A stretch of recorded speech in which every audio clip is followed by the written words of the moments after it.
Today we are going to discuss about the replication of DNA. In this video, you will do the study about the role of different enzymes in the process of replication. Following are the enzymes. First enzyme is DNA dependent DNA polymerase. This is the enzyme which plays a role in the process of replication of DNA. वैसे बहुत सारे enzyme है, ये सबसे main enzyme है जो इस process के अंदर यूज होता है। और ये जो होता है take the part DNA polymerase in combining the deoxyribonucleotide. Nucleotides होते हैं उनको कंबाइन कराता है और जिससे डीएनए के स्ट्रैंड बन जाते हैं। डीएनए का स्ट्रैंड जो है by the combination of deoxyribonucleotide से बनता है। अगर आप प्रोकैरियोटिक सेल ई कोलाई में देखिए, यहाँ पर 3 एंजाइम्स होते हैं, DNA polymerase first, second and third, 3 enzymes होते हैं। डीएनए पॉलीमरेज थर्ड जो है ये रेप्लिकेशन में काम आता है, ई कोलाई रेप्लिकेशन में काम आता है। और DNA polymerase second and third help in repairing of DNA molecule, उनकी रिपेयरिंग में काम आता है। इन यूकैरियोटिक सेल यहाँ पर 5 टाइप्स के डीएनए एंजाइम्स होते हैं। प्रोकैरियोट में 3 तरह के होते हैं, यहाँ पर 5 तरह के होते हैं, अल्फा, बीटा, गामा, डेल्टा। अब यहाँ पर अगर ई कोलाई की आप बात करें, यहाँ पर जो बेस पेयर है 4.6 10⁻⁶ base pair, but in human 6.6 10⁻⁹ base pair. So these are the number of base pair in prokaryotic cells and in human cells. Second enzyme है हेलिकेज एंजाइम।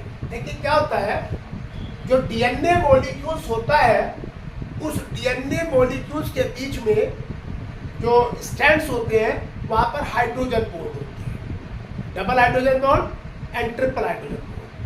तो ये हेलिकेज एंजाइम उन बॉन्ड्स को break करता है जिससे DNA जो strand है वो अनवाइंड हो जाते हैं फ्रॉम ए पॉइंट, एक पॉइंट से अलग हो जाते हैं, और जहां से वो अलग होते हैं उसको हम रेप्लिकेशन फॉर्म कहते हैं।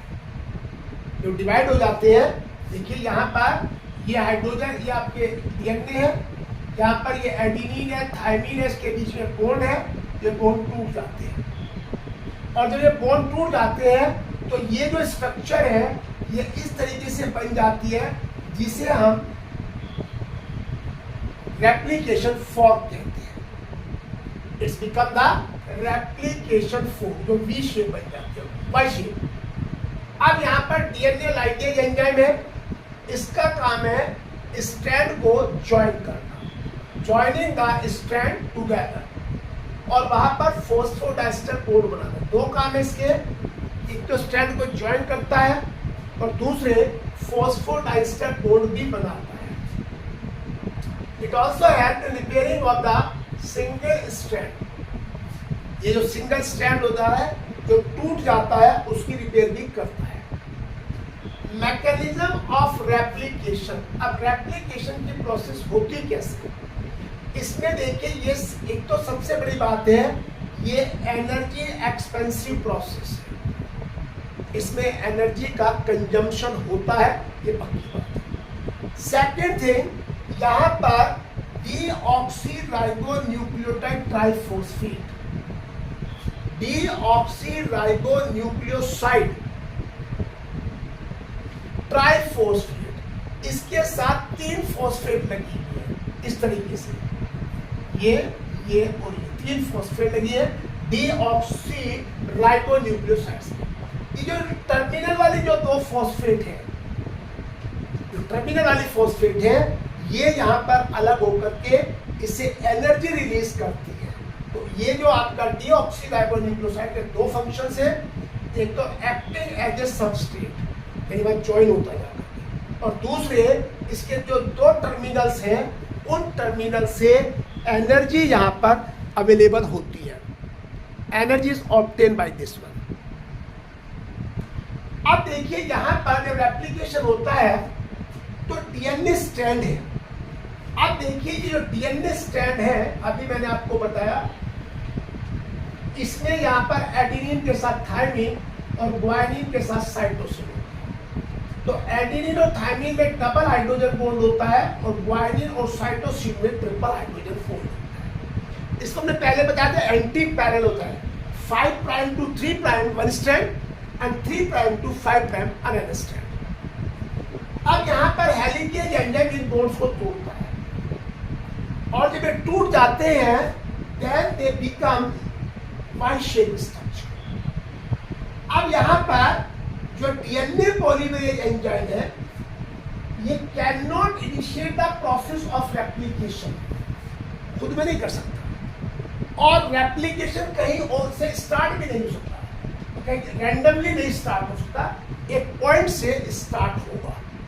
तो अब ये जो यहाँ पर ये 3 प्राइम है जो डीएनए जो पॉलीमरेज एंजाइम है ये हमेशा सिंथेसिस 5 प्राइम टू 3 प्राइम कराएगा, 5 प्राइम टू 3 प्राइम। अब देखिए ये स्ट्रैंड जो है 3 प्राइम टू 5 प्राइम है और दूसरा 3 प्राइम टू 5 प्राइम है। तो ये 3 प्राइम से यहाँ पे 5 प्राइम से डीएनए का सेगमेंट बनना शुरू हो जाता है।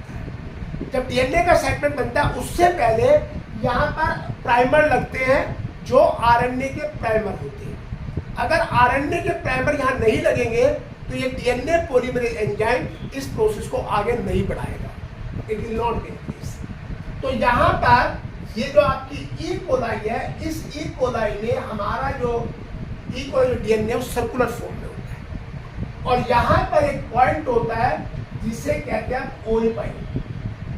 It is called the ori point, origin of replication। तो इस पॉइंट को जो डीएनए पॉलीमरेज है वो रिकॉग्नाइज कर लेता है और वहां पर provide the place for the attachment of RNA primer. यानी कि जो ओरिजिन ऑफ रेप्लिकेशन है, जो ओरी पॉइंट है, it is recognise by the DNA polymerase और वहां पर ये अटैच हो जाता है और यहीं पर ये आरएनए प्राइमर लगाता है।